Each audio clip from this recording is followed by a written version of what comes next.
Welcome to the podcast. My name is Michelle Sinclair. I'm a divine healer. Meaning I help people heal from physical ailments, emotional turmoil, this kind of thing we do. Essentially, it's soul healing, so it's very rapid. I'm going to start today by reading to you from the Christ Letters. Now, if you have the book, it's on page 258. If you don't, you can read for free online. You can listen to the Christ Letters for free on YouTube. Anywho, do unto others what you would have them do to you. Pretty simple. This statement was a loving warning that as you sow, so will you reap. And it's also a guideline to behavior. If you do to others what you would like done to yourself, then you can be assured that you're acting only from a standpoint of love. If other people do not do what you would like done for you, then you live by trial and error. And if you've taken a positive step towards fulfilling an act of true love, and if it's rejected, you have given yourself an opportunity to find out what would be more greatly appreciated in the future. And in this way, you do grow in the act of love. I also said, love your neighbor as yourself. This meant that you should have equal concern for your neighbor's comfort as you have for your own. It also means that whatever you wish onto other people, you would be happy to have wished on yourself in a like manner. It means that you must think the thoughts about others which you would be happy for them to think about you. It means that your entire consciousness should be directed at caring concern for others no matter what they may be doing hurtful against yourself. All human beings are living in a jungle of human desires, goals, frailties, disappointments, angers, and frustration, and out of this worn-torn consciousness come many weak and ill-judged responses and actions. Therefore, behold the frailty, forgive the unkindness, and let it go back to the nothingness out of which it came. The only truth and reality in your life is divine consciousness intelligence. And hold fast to this realization. Now, to find the kingdom of heaven in which the soul is in harmony with divine reality, there must come a time in your development when you no longer want to be drawn into the earthly perceptions and consciousness of human beings towards each other. You long to withdraw entirely and focus on spreading your own contact with divine reality to others. Now, one thing to keep in mind when you do come into this full contact and when you experience exactly what they're speaking about in the Christ Letters here, is to note that sympathy and compassion should be detached. Empathy will drag you down and embroil your spiritual consciousness vibrations in the human vibrational level. This will possibly create conflicts where you had sincerely only intended to uplift and heal. And avoid this, since it will deplete your energies and defeat your spiritual purposes.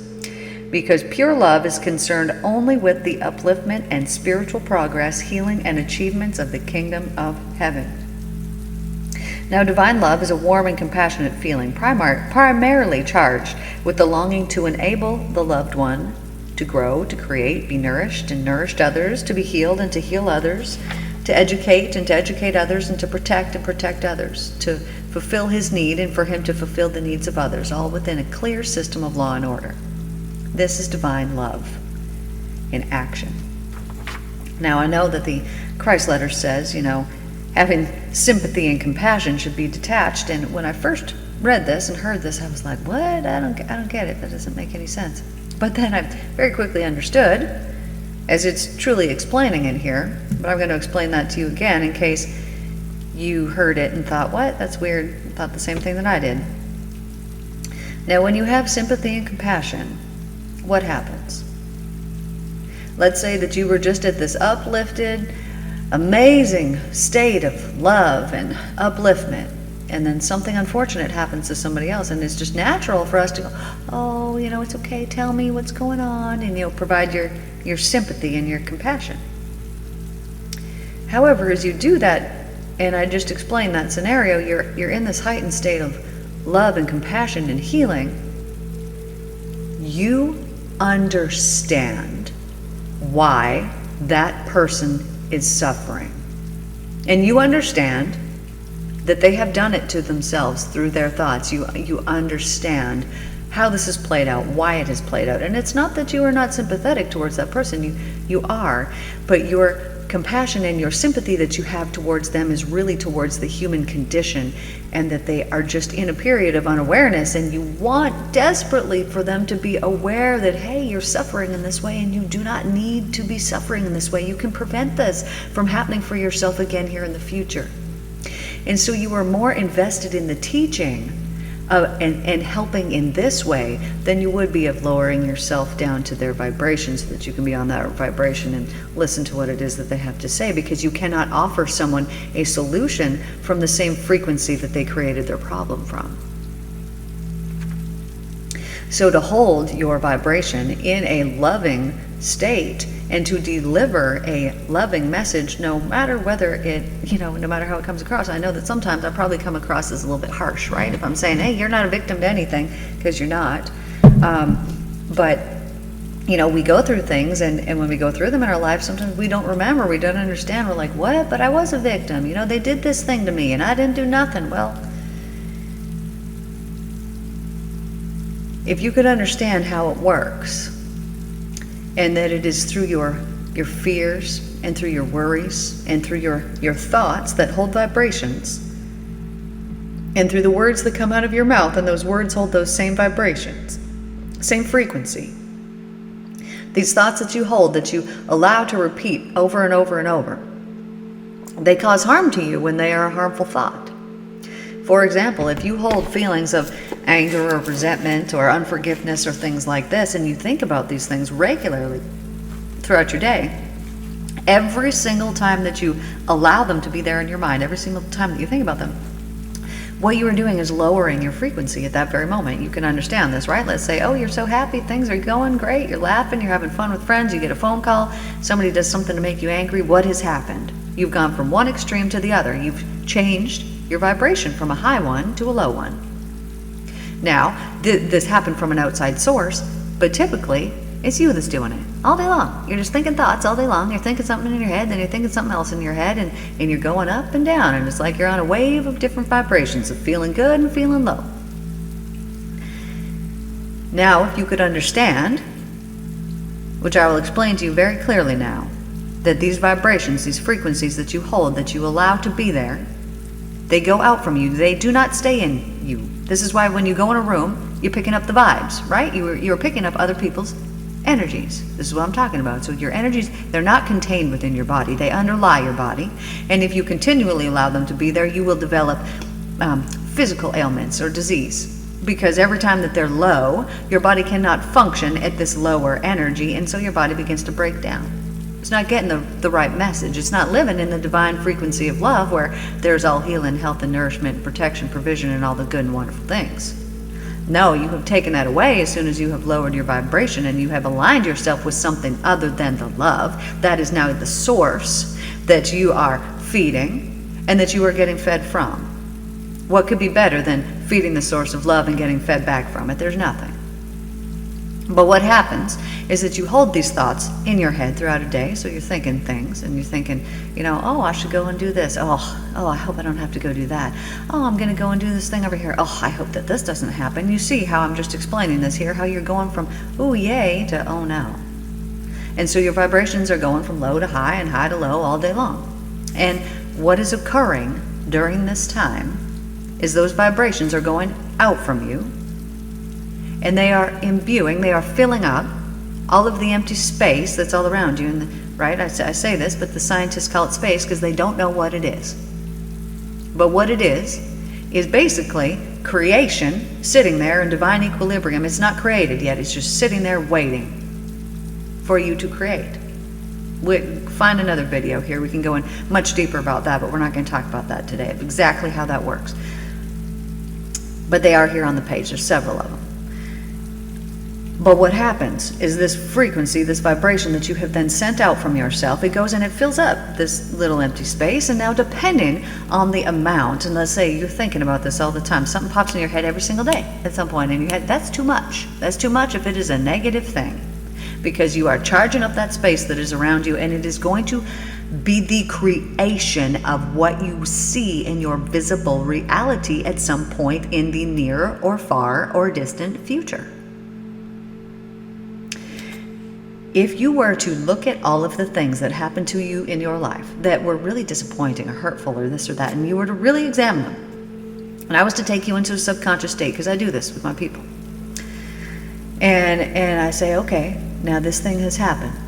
Now I want you to search and examine your mind, and I want you to find a time in the past when perhaps you did this to somebody else, when this same feeling you might have caused for somebody else.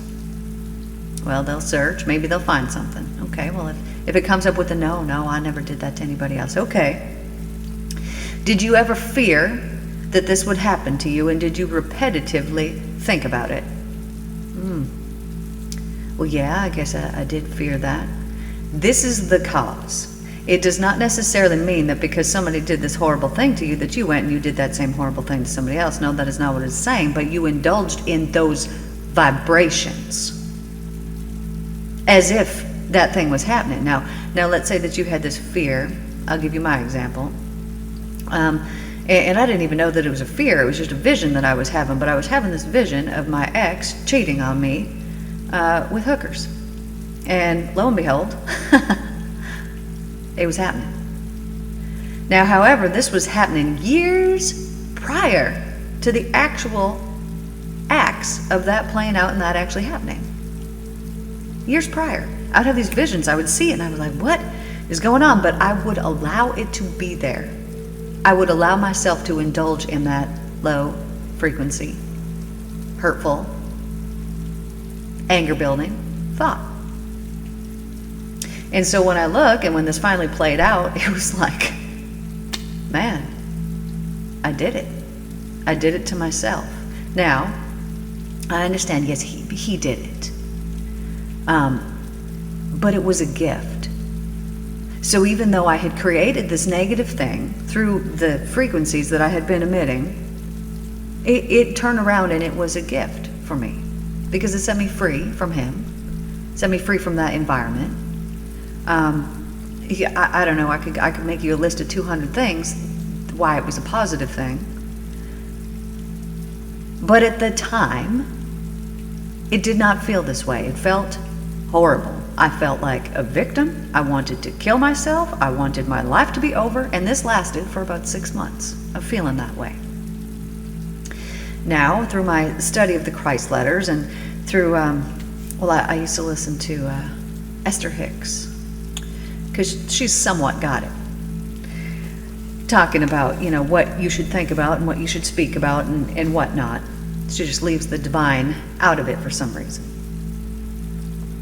But I knew enough to know that even though I was in this desperate sadness, and that I was spending time pretty much every day, go somewhere and go cry in my bathroom by myself. I couldn't even help it, didn't even want to go to the grocery store, because I'm like, I'm going to start crying in there. My life is over. What do I do? What do I do? What do I do?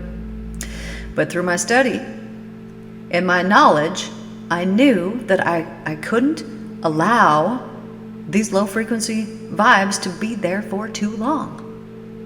So I would let myself, cry for a couple minutes, and I'd be like, no, you got to snap out of it. Now, we talk to ourselves and we tell ourselves these things, but what we are doing is just trying to control our thoughts.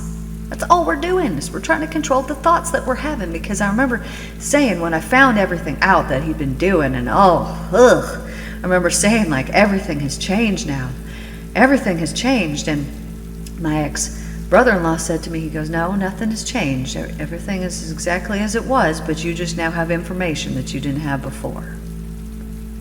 And I thought, well, that's true. But based on that information, my whole life is about to change. But that was my choice.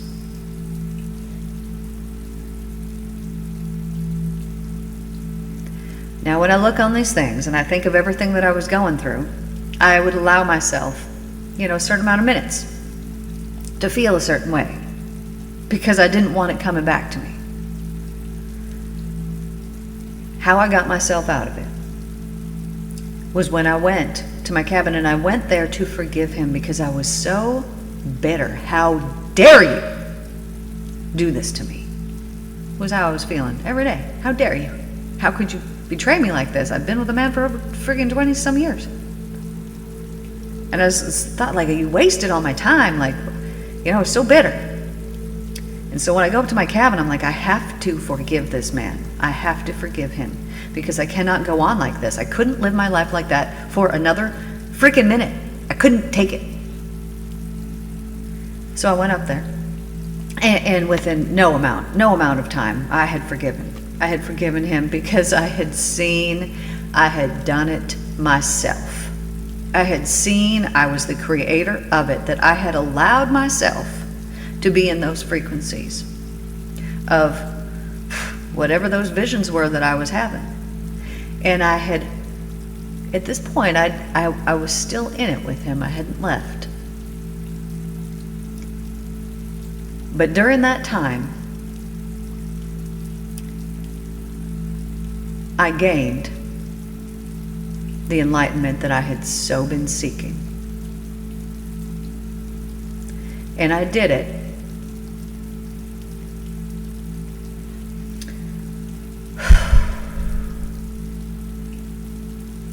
through getting rid of every single belief and thought and feeling that was not thankfulness and love. And by spending days, and I was there for weeks, in meditation, in yoga, in studying, and I was making videos for you guys, working, and writing. And it was through this period of illumination that my entire life has changed from that moment forward. And I see that what happened, what he did, what happened in our relationship, had that not happened, I would not have been so desperately seeking relief that I left and I went for weeks to go and find it. Had he not done that, I do believe I would not be where I'm at now. I would not have gained the enlightenment that came to me. It would not have happened because I would not have been seeking it. I wouldn't have so desperately needed it. So if you are at a place in your life where you are desperate for something, that is the best place you could be. Because on the other side of that, once you heal that thing, whatever it is, that's the freedom that comes on the other side of that. So that detrimental thing, honestly, and I've been through things. I was a cocaine addict when I was younger. I was an alcoholic when I was young. All the things. I've been done and through it. And there was nothing that even came close to how destroyed and terrible I felt when I found out that information about my ex-husband. There's nothing. Didn't even compare to it. Yet that was the very thing that led to the most wonderful, blessed experience and thing I've ever had in my whole entire life.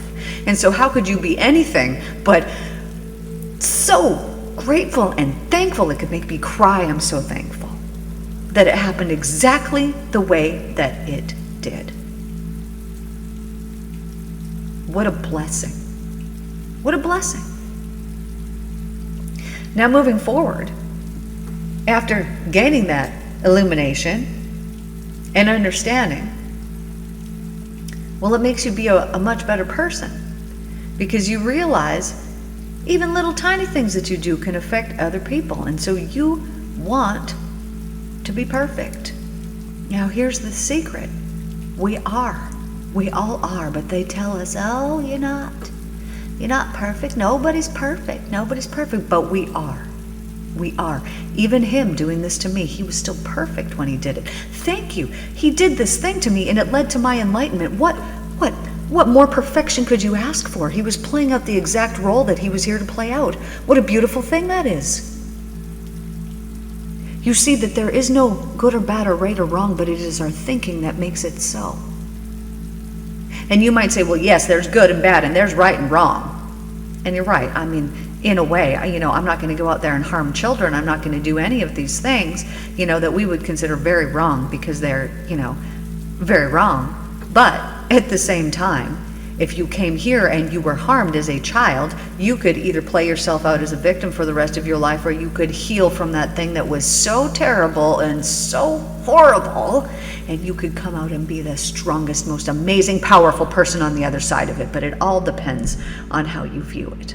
It all depends on how you look at it. Are you going to look at it through the lens of love, which is the truth, or are you going to look at it through the lens of fear and hate, which is hell? And then you continue to perpetuate that hell in your life. You have a choice. Your thoughts go from heaven to hell 1 second to the next, constantly, all day long, and you have a choice. But here's the thing. You will find the heaven if you look for it, but if you're not looking for it, you're not going to find it. You're going to find whatever vibration you're holding. So if you want to create more heaven in your life, you need to focus on it. You need to look at it, and you need to find it in every situation. Now, you might say, well, I can't find it in my situation. Well, you know what, darling? I couldn't find it in mine for the longest time until I did.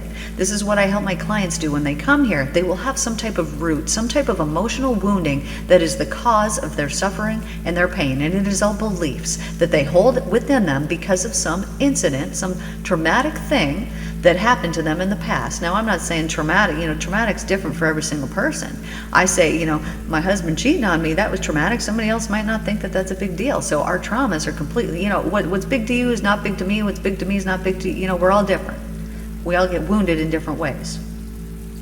But when we can go in, so what I would do is I would take somebody, I would take their current issue, and we're going to follow it back. We're going to find where it came from. We're going to find the root of it, and we are going to change the perception of what happened to something that is more honest and truthful. Because if you are suffering from a belief that you have in your past, if you are suffering from any scene, scenario, situation, something that happened in your past, you are only suffering in the mind because of the way that you are perceiving it.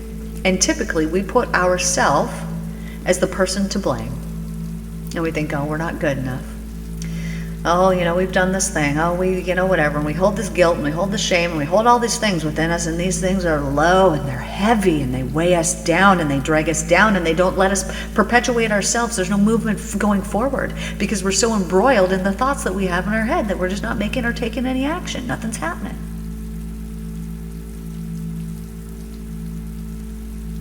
And when we can heal these things, these wounds that have been there in the past, which are easy to heal. They're easy to heal, but you have to do it in a subconscious way. You have to do it at a soul level, soul healing. And as you do these things, you immediately free yourself.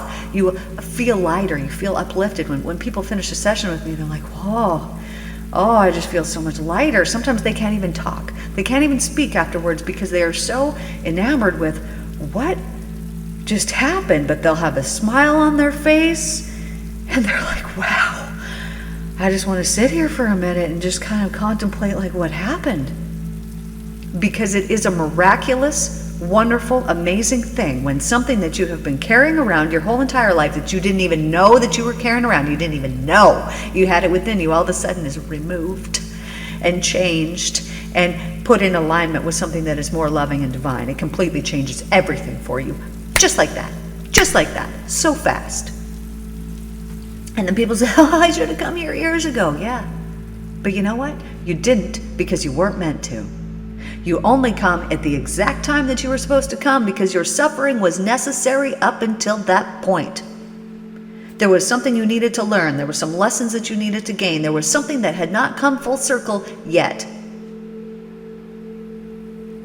Because when the time is right, the time is right. And you know this. If ever you've forgiven somebody or something's ever happened in your life and you think, once you've done it, then you think, well, that was easy. But you forget how long it took to get up to that point and all the things that you had to work through and get through just to get to that point. But then once you've done it, then you did it and it's done.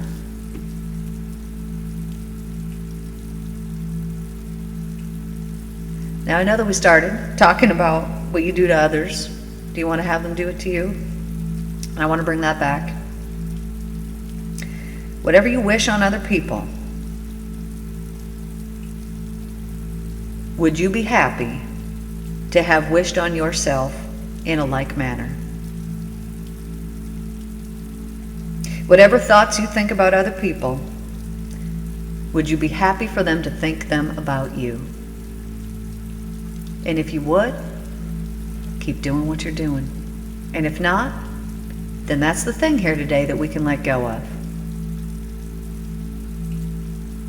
So if you were to take all the people in your life that you love, this is easy to do because they're the ones that you love, and just think about sending some love from your heart to those people. Seriously, just with a wish, just with your frequency, with your thought. Just imagine sending a powerful wave of love from your heart, right from the center of you, out into all these people that you know. You know, maybe you got, I don't know, 2 people that are close to you. Maybe you got 20. Send it to all of them. Then, send it to your enemies and see how it feels. Because as you do this, you will begin to soften yourself, you will begin to soften that person, you will begin to change the vibrational waves and the vibrational energies between you and that person who is your perceivable enemy, and it will change things. Or if you deal with difficult people, you got to go to work and you know you got to deal with this person here, or some difficult person, do that for them before you walk into the office. Send love, genuine love, compassion, like deep love and compassion for that person's humanness, and just send it to them. Because as you do that, it will uplift you. And through the upliftment of you, it'll change things in your environment. It'll affect that person in a positive way. It'll affect your workplace in a positive way. Maybe it's not somebody you work with. Maybe it's somebody in your family that you're resentful towards. Send them the love anyways. As you do this, you are sending out good things that will be returned back to you. You must think the thoughts about others which you would be happy for them to think about you. And if you do not, then that's the thing that you can work on here today. That's what I got for you. We were here, there, and everywhere today. I know. It's hard to keep me straight. But I love you all so much. Thanks for tuning in, and I'll see you guys tomorrow. Take care.